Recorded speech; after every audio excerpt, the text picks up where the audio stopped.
Welcome back. At the same time, 6 p.m., we'll be having Manchester United taking on Luton Town. This is the bottom side. Yeah. They got a very, very impressive result last week against Liverpool, almost beating them. Yeah. Of course, unfortunately, they considered that very, very late goal against Luis Diaz. They put on an absolute shift. Yeah. If they do that against a United side that we've seen very, very indifferent so far, we might have a big surprise on our hands, Tim. Your thoughts? Yeah, Tony, if it was at Luton's stadium, I think that would happen. There is that impetus when you're playing to your home crowd, unlike when you're away. But the former Man U player, Mengi, has said they could pound more misery to Man United. So it seems they're ready. There are a few of them in there, including Tahith Chong. Yeah, and you see, the problem with Man United is the opposition no longer respects them.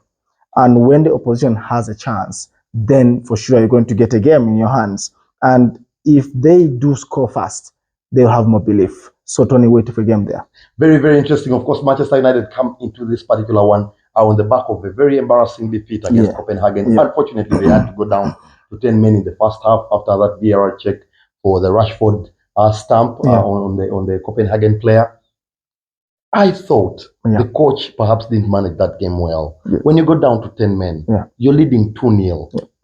There's no way you're throwing that away against the Copenhagen side, Timothy. Yeah, Tony, I think the loopholes in Ten Hag are starting to be seen because having gone down with maybe 15 minutes with additional time to go, you have to make sure the team can first see off that half.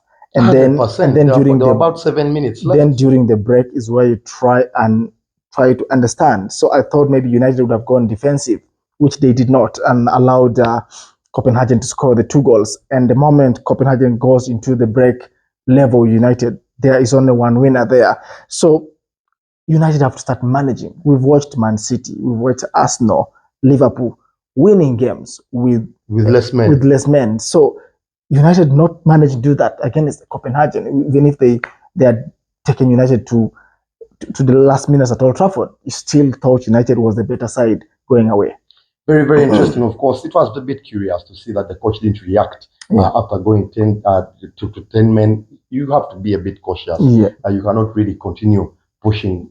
So it was very interesting. Perhaps this is the time when we can see again those cracks showing up in it.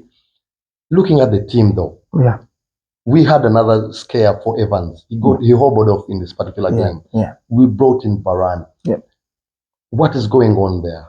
Who is the better player? How has Varane dropped that far to be starting behind? I think Tony, the performances of Varane have not been up to speed. Maybe he had struck a partnership with Lisandro Martinez, but then Martinez getting injured, you see that Varane has dipped. Has impacted him a bit. But I thought after Martinez left or got injured, Lindelof had done a better job.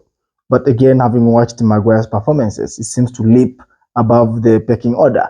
So that uncertainty in Man United, first of all, makes the team poor because it's very poor. Onana doesn't know what is the partnership ahead of him, and it's going to cost his team because now we are talking about Evans and Maguire. This is the former Leicester City defense partnership being brought now into Manchester United. Man United. I don't think that looks right there.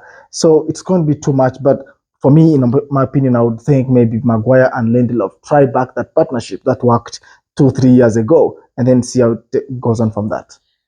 Very, very interesting times for Manchester United. They've been poor at the back. We know they've suffered with the defensive issues, the injury issues in defense there. Region is back. Luke Shaw is still out for an extended period, but Region is back. And then we saw Dalot persisting in left back.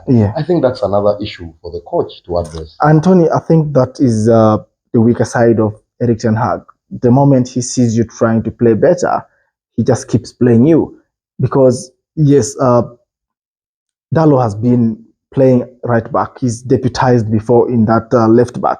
But now the natural player in Region is back. Play him right away. But Ten Hag tries out these things that don't work. The midfield still having issues there. Of course, Casemiro is still out injured. We've seen a bit of better performances from Scott McTominay, like we said. We had hoped to see him in this team, and he has rejuvenated them. I think he's currently Manchester United's highest scorer.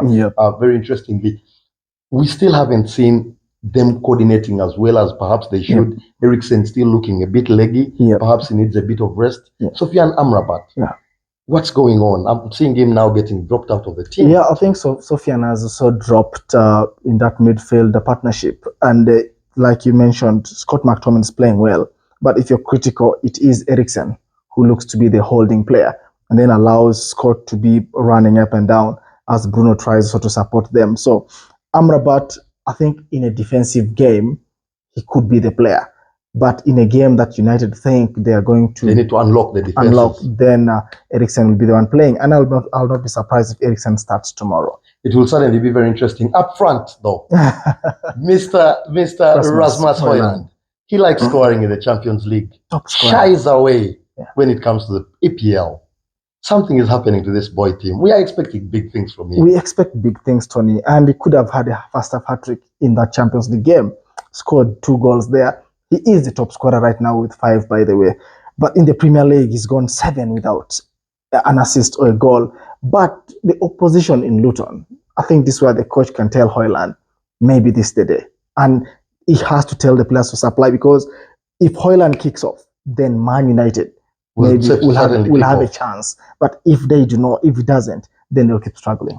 Very, very interesting. Of course, Manchester United will be taking on a Luton Town, like we said, that has a few elements in there that can, try and hold the game. They have a brilliant boss who is trying to rally his troops. They know that this is a chance for them and even their fans to see their team in the Premier League. They don't want that swan song to end right away. So they'll still be trying, especially that Liverpool result might have given them a bit more belief now that perhaps they can go to play with these big sides and try and do something. It will certainly be very interesting to see what they do tomorrow.